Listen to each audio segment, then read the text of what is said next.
Pedro Passos Coelho faz hoje revelações que acabam por demonstrar publicamente quem tem sido Paulo Portas ao longo da sua carreira política. Paulo Portas iniciou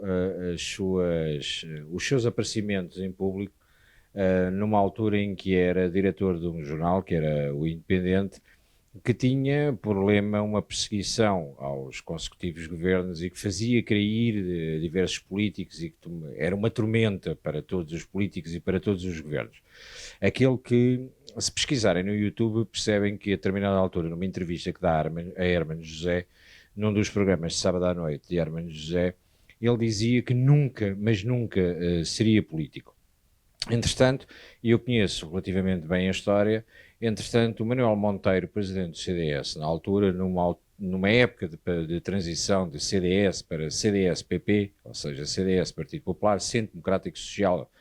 para Partido Popular, que depois acabou por ficar registado como CDS-Partido Popular. Paulo Portas era um conhecido de Manuel Monteiro, e não só, da equipa que acompanhava Manuel Monteiro. E eu recordo-me, na altura eu estava no partido, recordo-me que Paulo Portas faz a sua entrada enquanto militante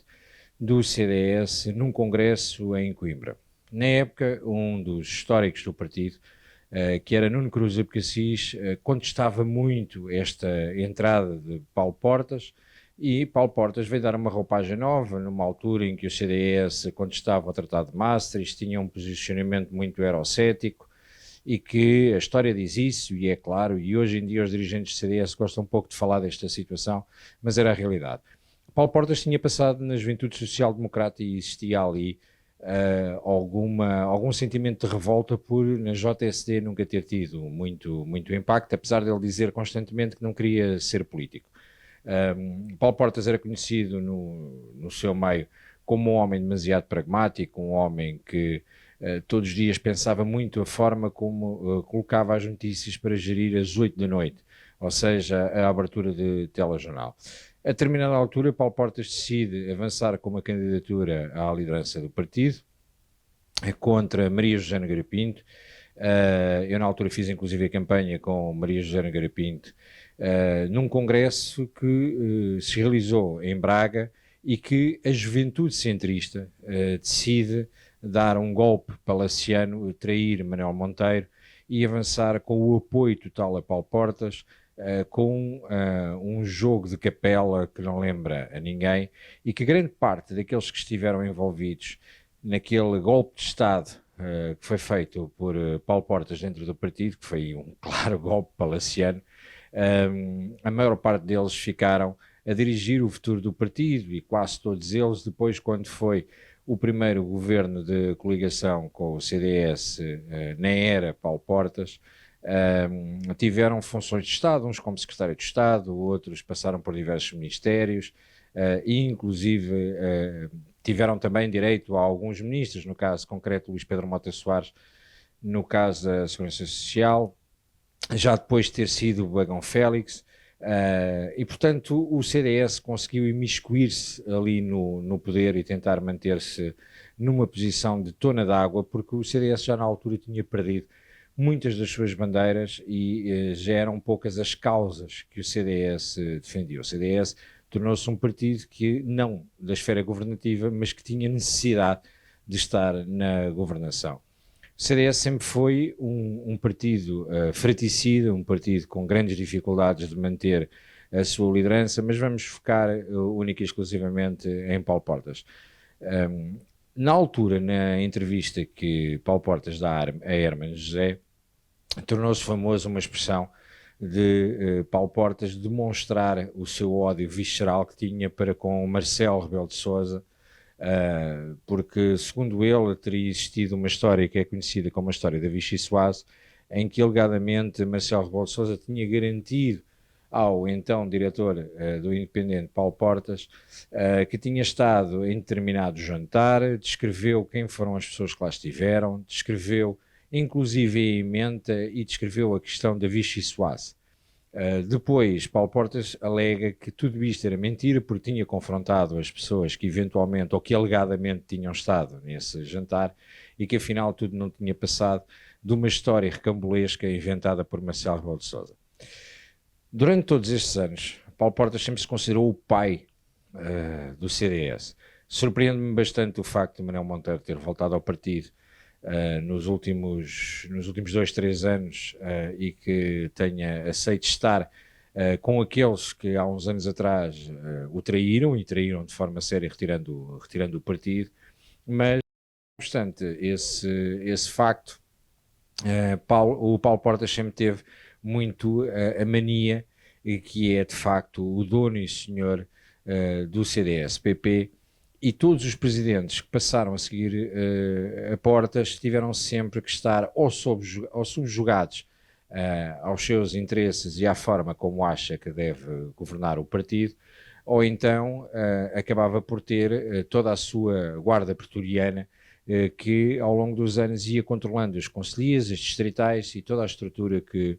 fazia do CDS um partido com alguma dimensão. Sempre existiu um CDS a Norte e um CDS a Sul. O CDS de Lisboa nunca teve tanto peso como o CDS a Norte, nomeadamente em Aveiro, nomeadamente em Braga, e em Aveiro o CDS sempre teve uma presença muito, muito constante. E hoje, depois de termos conhecido Paulo Portas, o Ministro da Defesa que esteve envolvido no caso dos submarinos, conhecemos também Paulo Portas, o irrevogável, aquele que disse que era irrevogável a sociedade que fez para ser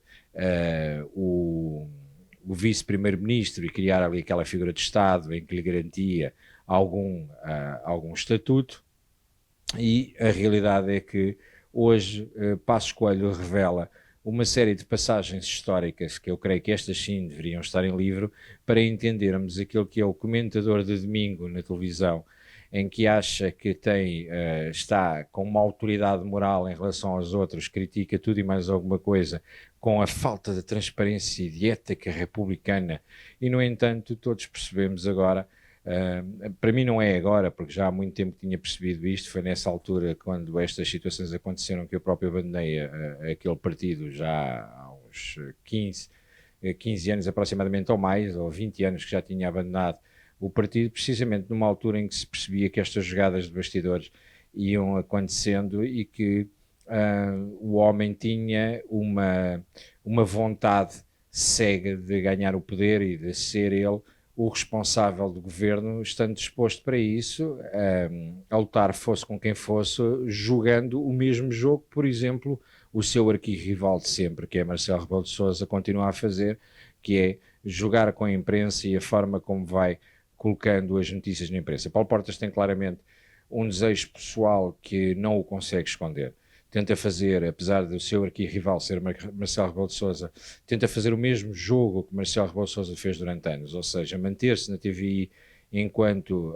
comentador, ganhando assim a notoriedade, garantindo assim que está em praça pública, garantindo assim que está nos mídias e que não corre o risco do quem desaparece esquece, continua com a sua crónica semanal, com um único objetivo, porque tem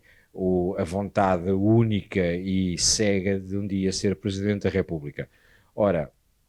para alguma vez Paulo Portas ser Presidente da República nunca será apenas com os votos do CDS, e quem acompanha a política já há alguns anos entende que existe de facto também uma falta de, eu direi, vontade de que as bases do PSD aceitem Paulo Portas como um homem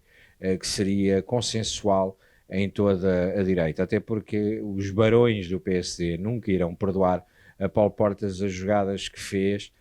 enquanto esteve no governo, colocando Passos Coelho encostado à parede, e mesmo Durão Barroso, numa fase que antecedeu o processo de Passos Coelho, em que Paulo Portas colocou sempre o PSD numa situação muito delicada. E, portanto, o Paulo Portas nunca será um nome consensual para o PSD. Dentro do CDS tem a sua guarda pretoriana que conseguiu guardar o partido, e quando o partido teve uma derivação para sair do registro portista, acabou por matar praticamente todos os presidentes que daí adivinham. E depois hoje existe uma outra realidade, que é o facto da direita estar claramente assente no Chega, porque o CDS é inócuo, é muito pouco para todo o processo, e o PSD é claramente de centro-esquerda e muito pouco de direita. Portanto, precisaria sempre, obviamente, do Chega. As últimas declarações do presidente André Ventura têm sido claras, ao considerar Passos Coelho um nome de referência a nível nacional e, portanto, o Paulo Portas decidiu entrar num registro que levou resposta de Pedro Passos Coelho e que Pedro Passos Coelho hoje vem colocá-lo em sentido de demonstrar que o homem não é confiável, o homem criou diversas divergências dentro do governo e colocou várias posições e que eu interpreto praticamente como chantagem e, entretanto, já saíram os seus defensores que já estavam mortos e enterrados há muito tempo para a política, já apareceram na televisão hoje, a tentar dizer que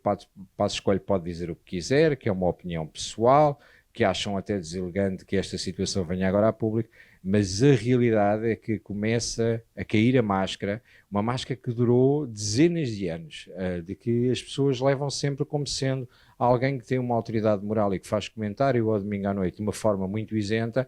mas que afinal, e ao que parece, e eu quando digo ao que parece estou a ser irónico porque conheço parte significativa do processo,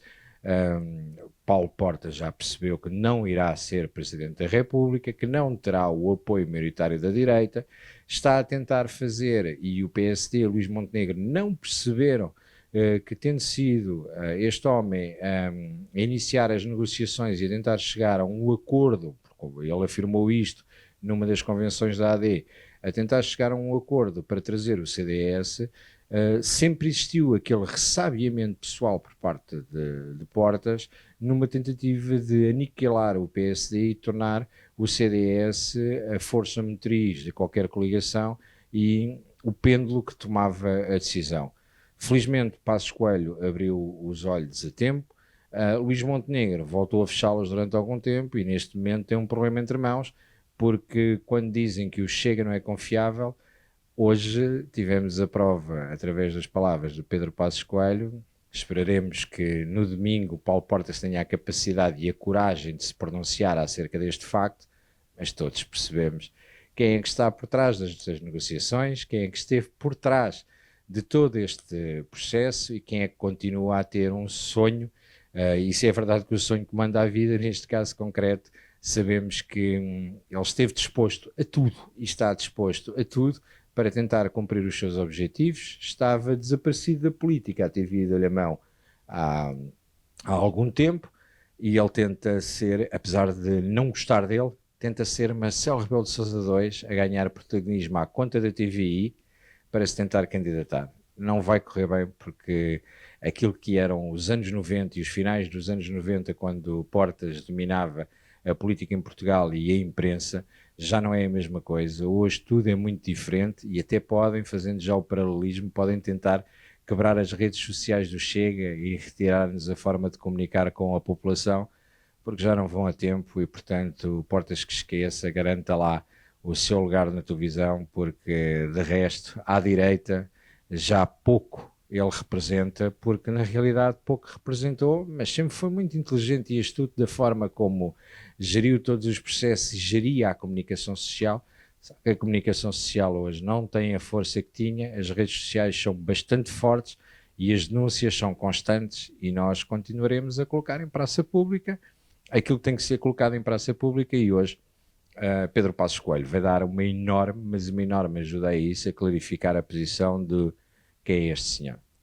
Eu tenho a palavra ao Sr. Deputado Bruno Nunes. Sr. Presidente de algumas bancadas,